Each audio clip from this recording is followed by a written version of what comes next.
Je ne suis pas votre gourou. C'est le titre d'une série Netflix sur Tony Robbins qui est assez évocateur et dont je voudrais vous parler aujourd'hui.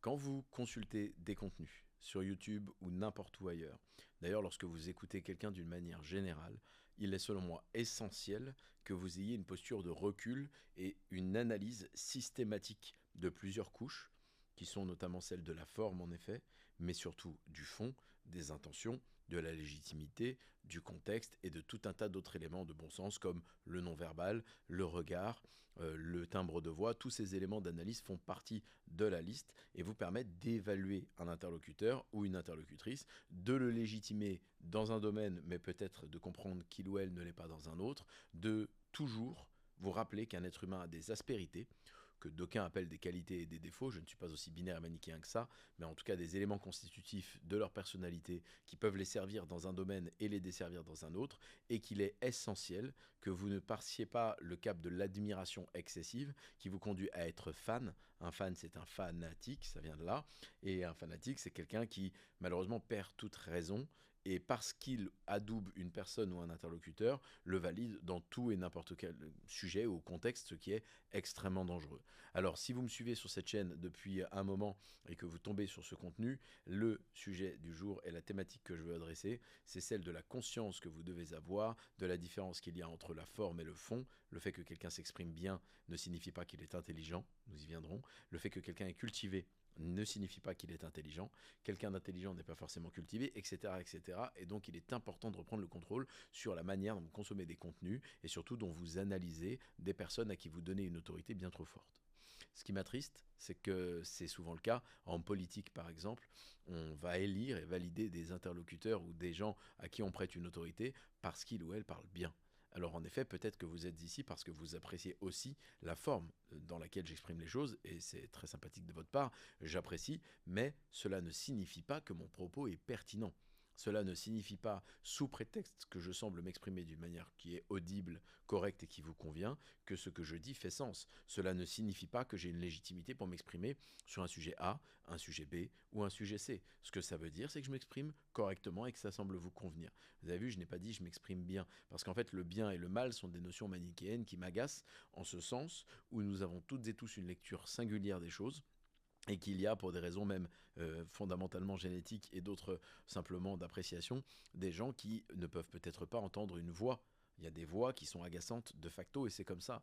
Il y a des individus qui ont du mal avec un certain rythme de parole, par exemple parce qu'on parle trop vite et qui se disent mon Dieu, je n'arrive pas à suivre tant le débit de parole est élevé. On entend tout ça. Donc encore une fois, le point, c'est important de dissocier le fond de la forme et surtout de faire très attention à la manière dont vous légitimez quelqu'un pour ne pas lui prêter une autorité universelle et transversale. C'est dangereux de faire ça et malheureusement, je vois beaucoup de gens dans ce monde polarisé qui sont soit en train d'adouber quelqu'un, soit en train de le rejeter, mais qui ne sont pas capables de raisonner comme j'appelle par silo.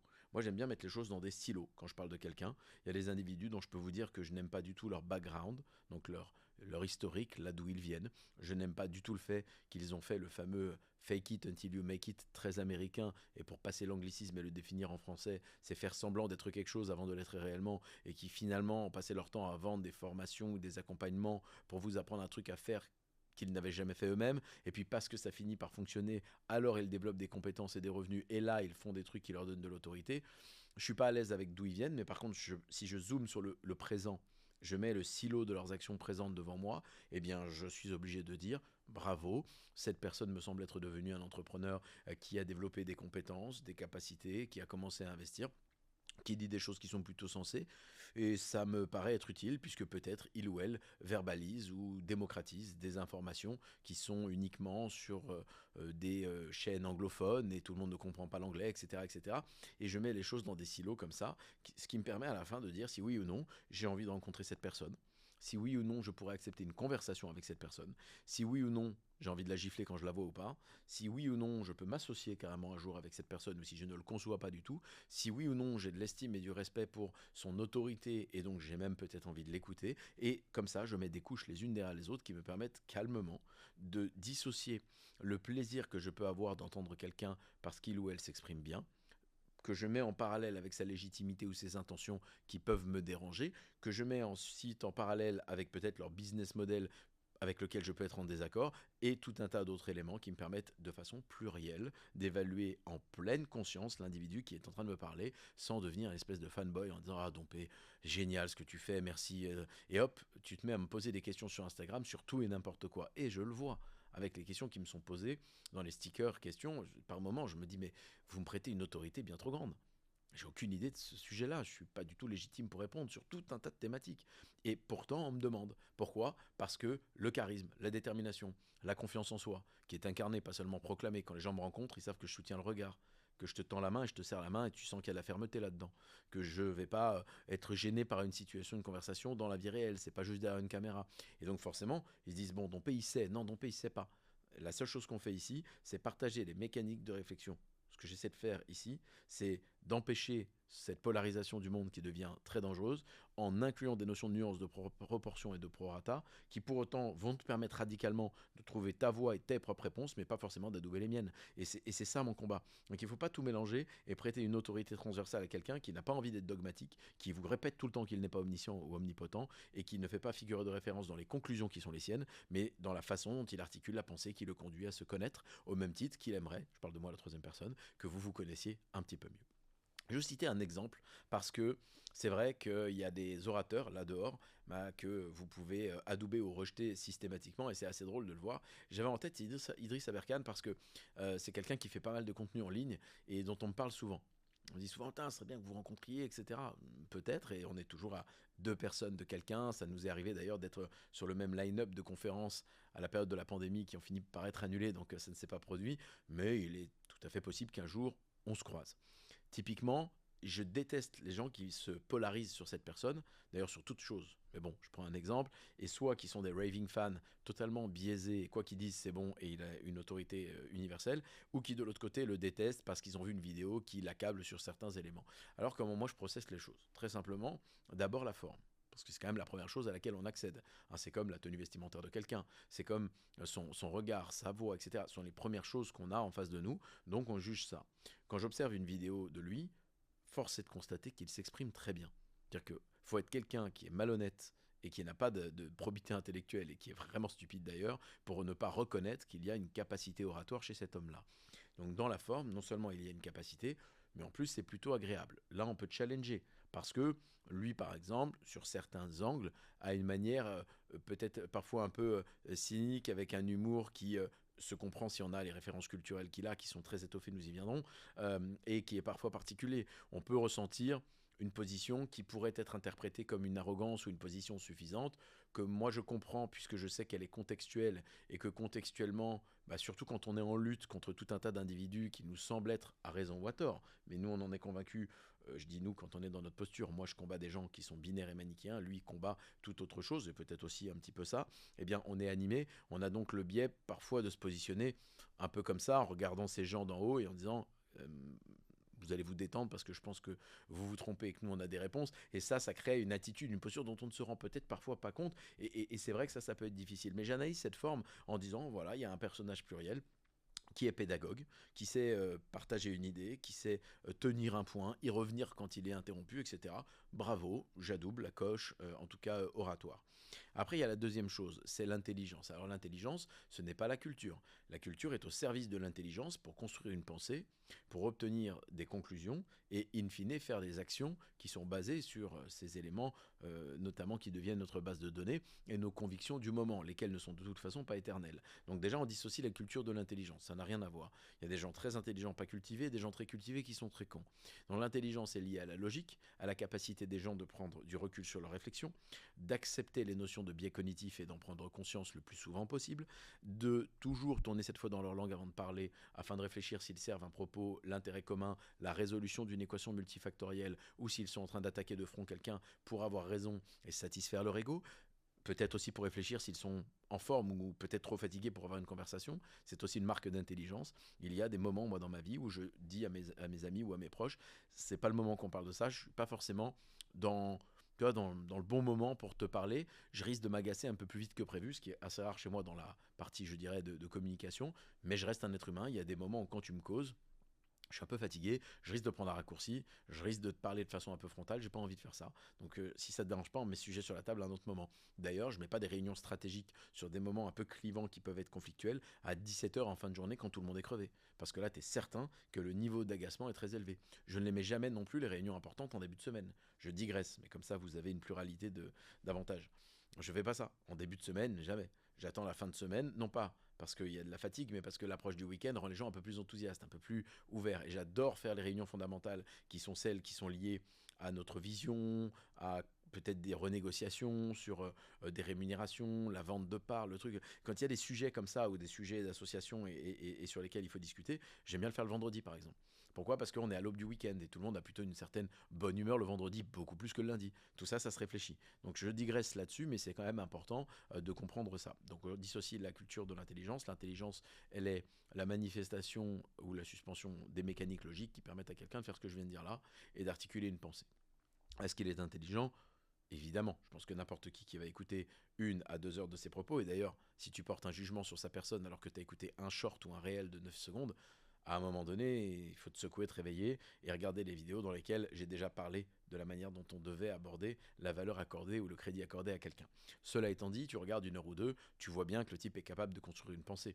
Ça ne veut pas dire qu'il ne fait pas des erreurs, mais tu vois que la tête bien mise, il articule, il y a une thèse, il y a une réflexion, on essaie de trouver des sources pour étayer un propos pour trouver une réponse, on challenge, à raison ou à tort, mais en tout cas, il y a une construction qui fait appel à quoi? La culture, pour servir la mécanique de réflexion afin de trouver des réponses. Et ça, on voit bien que l'exercice est maîtrisé, même si on n'est peut-être pas d'accord avec les conclusions. Mais quelqu'un d'intelligent, c'est pas quelqu'un qui pense comme vous, c'est quelqu'un qui fait preuve d'une capacité à articuler des sujets avec je prends des infos, je mets du contradictoire dans l'équation parce que sinon je suis un con, je fais attention à mes biais cognitifs et quand j'en ai, je le dis. Et quelqu'un qui est capable de verbaliser la présence d'un biais cognitif chez lui ou chez elle est quelqu'un qui vous fait une démonstration d'intelligence. Et ensuite de ça, on avance vers le pont de la culture qui est l'outil de l'intelligence pour trouver des réponses.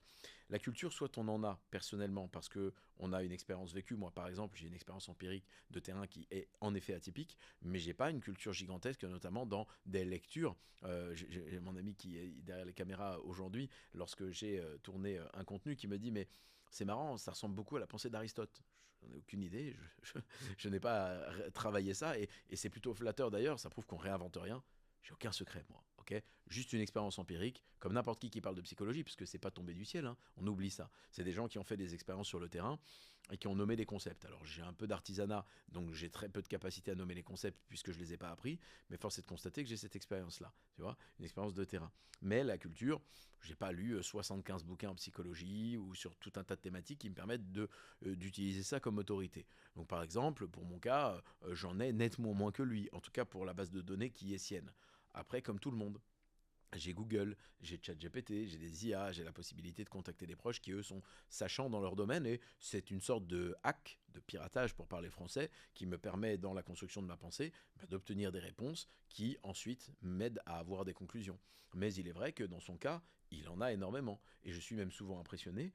Je sais qu'il doit avoir des moyens mnémotechniques très huilés pour pouvoir se souvenir d'éléments fondamentaux comme des dates, comme des noms sur des périodes historiques, notamment parce qu'il en connaît un rayon. Et je suis admiratif de ça. Et je pense qu'on l'aime ou qu'on l'aime pas, parce que je t'ai pas encore dit j'aime pas là. Je pense qu'on peut admirer, si on met ça dans un silo, la culture de cet homme-là, celle qui, parce qu'après tu peux fact-checker, semble être devant toi. J'y viens après, parce que c'est pas pour ça qu'il ne fait pas d'erreur. Et moi, je l'ai vu commettre des erreurs, notamment sur un propos qu'il a tenu un jour sur Dubaï, et ça peut arriver même au meilleur. Est-ce que c'est pour ça que j'ai disqualifié cet homme-là dans le fond et dans la véracité ou le crédit que j'accorde à sa culture d'une manière générale? Non, parce qu'une occurrence n'est pas une récurrence, encore moins une règle ou une loi. Si par contre je regarde encore une fois 1 heure et demie de contenu, il dit 3 bêtises et je sais qu'il se trompe ou quand je vérifie, c'est tout l'opposé de ce qu'il a raconté, je vais commencer à faire attention sur la base culturelle. Mais c'est pas parce que ça se produit une fois que je vais le disqualifier globalement. Encore une fois, on réfléchit pour valider les gens, mais aussi pour la manière dont on les invalide. À partir du moment où on a réfléchi sur cette dissociation intelligence et culture, il faut réfléchir à la forme, la façon de s'exprimer. Est-ce qu'elle est agressive? Est-ce qu'elle est véhémente? Est-ce qu'elle est suffisante, prétentieuse? On en a parlé au début. Est-ce qu'il y a une certaine posture d'arrogance et qui finalement communique avec une un irrespect et une espèce de sensation désagréable de se faire engueuler par quelqu'un qui se pense au-dessus de nous, ou est-ce que finalement on est dans un rapport pédagogique dont on voit bien que l'envie c'est d'élever les niveaux de conscience collectivement et qu'on aboutisse ensemble à certaines conclusions. Alors on a des différences, lui a des postures et des postulats qui sont peut-être idéologiques, personnels et des convictions qu'il transmet et il a la correction d'articuler pourquoi il en arrive à ses conclusions et de les placer d'une manière à ce qu'on ressent bien qu'il est convaincu qu'il a raison. Et c'est le principe d'être un homme, convaincu qu'à un moment donné, j'ai des convictions, voici pourquoi je les ai, et elles sont importantes, et je fais front avec ça, et je vais droit au but. Très bien, moi j'ai choisi un autre angle. Pas celui de vous dire ce que je pense d'ailleurs, ni de lui, ni de n'importe quelle idée. Mon travail à chaque fois, c'est d'essayer de vous titiller et de vous challenger sur la manière dont vous réfléchissez pour aborder quelque chose, et notamment la validation de quelqu'un qui est un orateur que vous entendez sur les réseaux sociaux. C'est ça que je fais. Donc dans la forme, on a des approches différentes, mais l'un plaît, l'autre pas, peu importe. Par exemple, je peux apprécier certains éléments de forme, mais pas tous, mais l'écouter pour le fond. Il y a des gens que j'écoute, que je déteste dans la forme, mais qui sont tellement intelligents et tellement cultivés et tellement pertinents dans ce qu'ils disent que je les écoute. Mais c'est un calvaire pour moi, parce que leur timbre de voix me déplaît, par exemple. C'est comme ça, mais je mets les choses dans des silos. C'est pas, ah non, lui, je l'aime pas. Après, il y a des gens, tu les sens pas, tu sais pas pourquoi. Moi, il y a des acteurs, je vais pas citer, parce que j'ai pas envie de prendre des gens de front, surtout que après mon 6e livre, le sujet c'est que j'en fasse un film. Donc on va éviter de se braquer avec tout le monde, ça sert à rien. Surtout que je n'insulte jamais quelqu'un que je ne connais pas, moi. Mais j'ai en tête quelqu'un, un acteur connu que je ne peux pas supporter. Sa simple présence, son attitude, son comportement. Et dans chacun de ses films, j'ai beaucoup de mal et je lui trouve une arrogance qui me fatigue. Et ça se trouve, il est génial. Mais j'ai beaucoup de mal avec, par exemple. Bon, bah, ça arrive. Il faut accepter quand vous êtes biaisé par des éléments émotionnels. Nous ne sommes pas des machines. Tout n'est pas que rationnel et dans des cases. Parfois, c'est comme ça. Malgré tout, si je le rencontrais, j'arriverais à mettre les choses dans des silos. À me dire, je préjuge, mais je ne le connais pas. Je me calme, j'écoute. Hop, et je peux changer d'avis en 20 secondes. Et ça, c'est important. Votre capacité à changer d'avis sur quelqu'un rapidement quand il vous fait démonstration d'un élément qui vous inquiète ou qui est un red flag pour vous, un drapeau rouge, donc quelque chose qui est inquiétant, eh bien, c'est une capacité à être intelligent. Quand je vois des politiques qui s'écharpent, il y en a qui disent à l'autre, oui, tu changes d'avis tout le temps. Alors, les gens qui changent de camp toutes les 4 minutes, eux, se prostituent pour des intérêts économiques ou personnels. Ça, c'est pas bien. J'ai aucun respect pour ça. Par contre, les gens qui changent d'avis sont des gens intelligents. Pourquoi? Parce que le contexte évolue. Je suis désolé, mais notre grand-mère se faisait draguer dans sa vie autant de fois que n'importe laquelle de jeune femme que vous connaissez à 18 ou 25 ans sur Instagram en une journée. Mais elle, c'était dans sa vie. Donc tu peux pas prendre des bases de données obsolètes dans un monde qui a totalement évolué. À un moment donné, il faut se rendre intelligent et se rendre à l'évidence. Les relations humaines ne sont plus les mêmes. Quand, je sais pas, en 1524, quand Shakespeare écrivait Roméo et Juliette, la moyenne d'âge, je crois de mémoire, qui a été de 25 ans, alors parce qu'il y a la mortalité infantile dedans, hein, mais qu'on nous imposait le conjoint, la conjointe, parce que c'était bilatéral ces choses-là. Hein. On en parle souvent dans un angle, c'est vrai dans l'autre. On nous imposait les mariages qui étaient un peu forcés d'intérêt, qu'on fasse naître la passion, le truc et tout un imaginaire, je l'entends. Quand on meurt à 87 ans et qu'on est dans une toute autre société interconnectée, peut-être qu'il faut changer un peu notre façon de voir les choses, puisque la base de données et le terrain n'est plus le même. C'est le principe de se rappeler, titre de mon 5e livre, que rien n'est vrai ou faux, tout est contextuel. Donc à un moment donné, on essaie de mettre un petit peu d'eau dans notre vin. Donc vous voyez, ces éléments de forme et d'intention sont très importants, et puisque j'en parle, l'intention derrière la forme. C'est-à-dire, quelle est l'intention de l'interlocuteur qui est en face de moi? Avant de le valider globalement ou alors par silo, est-ce que j'arrive à détecter ce qu'il veut? Qu'est-ce que veut cette personne? Est-ce qu'elle veut avoir raison? Est-ce qu'elle veut résoudre une équation? Est-ce qu'elle veut heurter quelqu'un? Est-ce qu'elle est en train d'attaquer ou est-ce qu'elle est simplement en train peut-être de se défendre? C'est pas la même chose, même dans les fameux dramas qui font tous ces rigolos là. Ça c'est parce qu'ils ont jamais mis des baffes et ils en ont jamais pris non plus. Jamais compris ce délire de faire des dramas en ligne. Tu vois. Faites jamais ça avec moi les gars. C'est pas une bonne idée parce que je vais le rendre réel. Je vais venir te voir parce que je sais pas faire autrement, mais juste pour discuter. Mais je vais peut-être mettre une caméra pour qu'on s'amuse. Puis si tu veux, nous on a une salle de MMA, il y a pas de problème, on a un octogone, on peut le filmer aussi. Et c'est pas une provocation, je plaisante pas. À un moment donné, j'ai jamais compris ce délire-là de s'écharper, les dramas, les trucs. Et oui, c'est des trucs qui sont un petit peu enfantins. Voilà. Et encore une fois, quand ça l'est, il faut comprendre la différence entre celui qui se fait attaquer et celui qui attaque. C'est pas du tout la même chose. Ils semblent être en train d'entretenir leur drama à la con et se critiquer les uns les autres, mais dans un silo, je sais mettre la différence que je fais de celui qui attaque, de celui qui se défend. Ça ne veut pas dire que celui qui se défend est forcément celui qui a raison. Peut-être qu'il a été attaqué pour des raisons très pertinentes, mais je prends le temps de l'analyse. Et vous voyez toutes ces digressions que je fais sur le sujet? Parce que quand une thématique arrive, je lui donne de contexte. Je raisonne de façon proportionnelle, adaptée et adéquate à la situation, et non pas disproportionnée. On ne fait pas d'un petit détail une espèce de problématique, de truc. Non, Voilà, c'est quelqu'un qui met un commentaire, c'est pas un drama, mets-le. Qu'est-ce que tu veux que je te dise? Bon, essaie d'articuler, t'es pas d'accord, bah argumente. Je suis pas d'accord. Merci, mais encore. Pourquoi? Tu vois, parce que sinon, on n'est pas entre intelligents là. T'es juste là, t'as lâché ton venin parce que ça te fait du bien.